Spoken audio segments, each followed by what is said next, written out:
Welcome to the 8th episode of Terrifying Tuesdays. Sit back and enjoy. Number 5.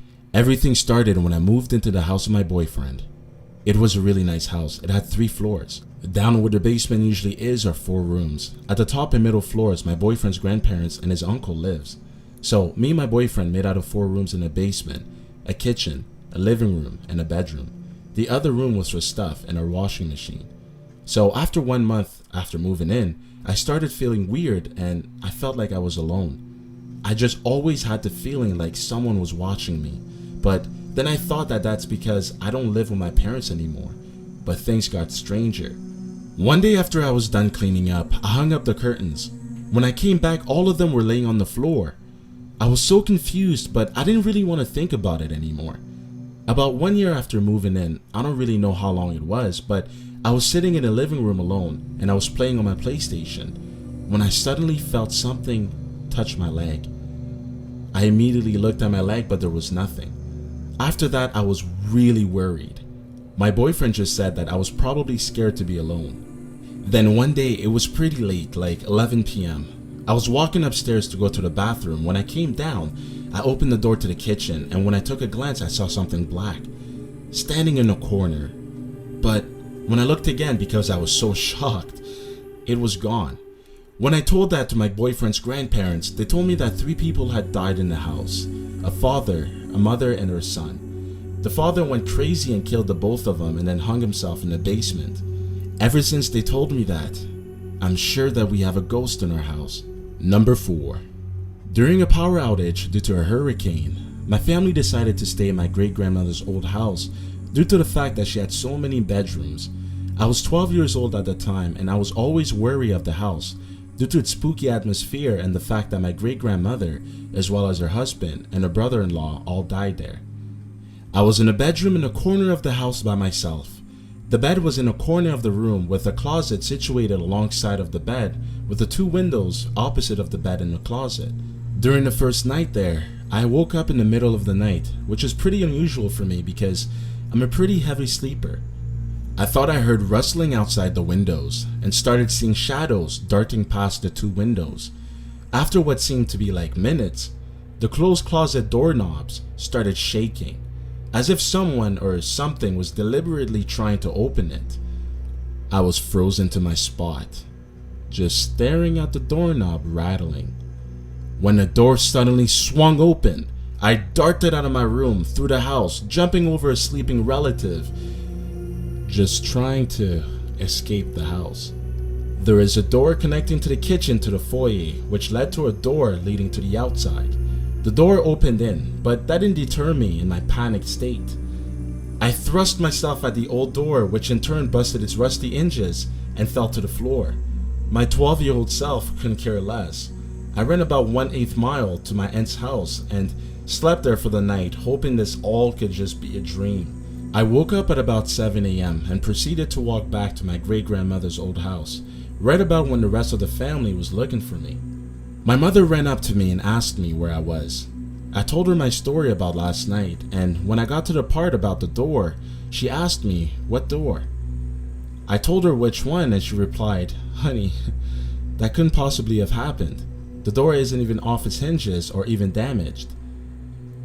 I ran past my family and into the house to find that the door was indeed upright and without so much as a scratch.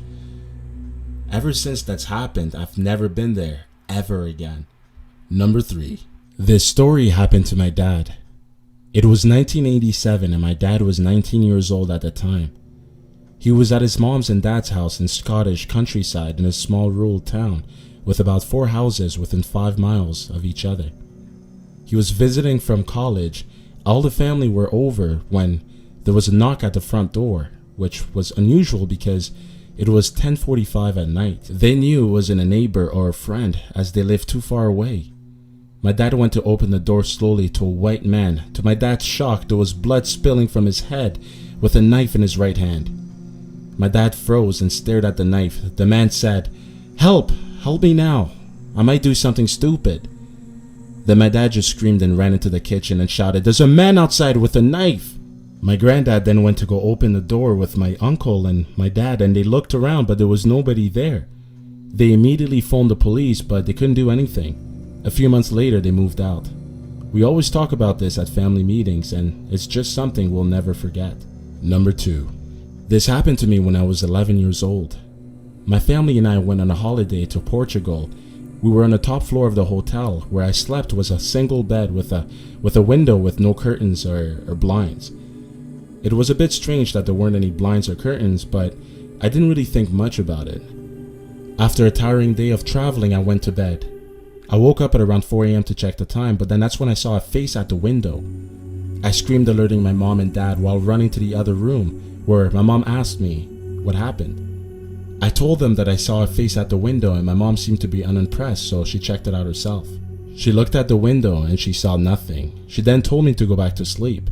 The next day, my family were having breakfast. I reported to someone at the reception, and the man then went on to say, yeah, we also had someone claiming that they heard tapping on their window while seeing a face.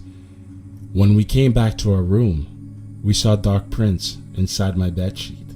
Number 1. Hi, my name is Chris. I am currently 13 years old, and my experience with the paranormal or ghost happened at around winter time of last year.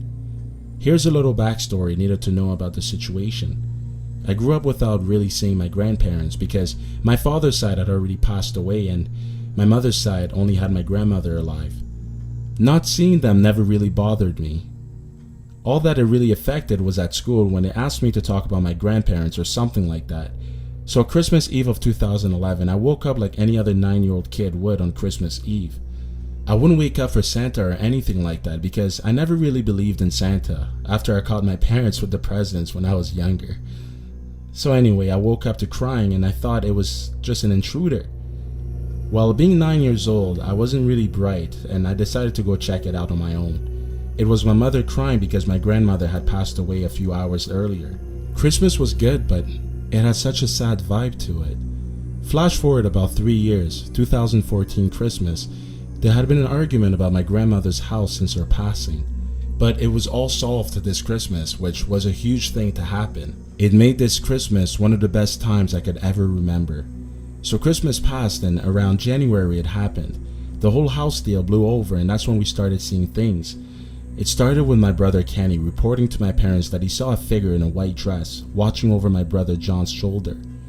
My mother believed that it was a spirit from her mother, my grandma, and I had to blow it off thinking that it was just something that he had just seen, and because I didn't really believe in such things. I was playing video games when it was getting too late, like 2:30 in the morning. I had decided that it was time for me to go to bed, but I had to use the washroom. So I head to the washroom and I saw it. Exactly like my brother had described. It was a woman facing towards the back door. At this point, I ran up the stairs in my bed and I pulled the sheets over me. I sat there and my heart was racing until I fell asleep. I woke up the next morning and I told my family about it because I was the youngest and I could tell that they didn't believe me, even though they said that they did. I can't say that I'm still skeptical about ghosts because I've witnessed one myself.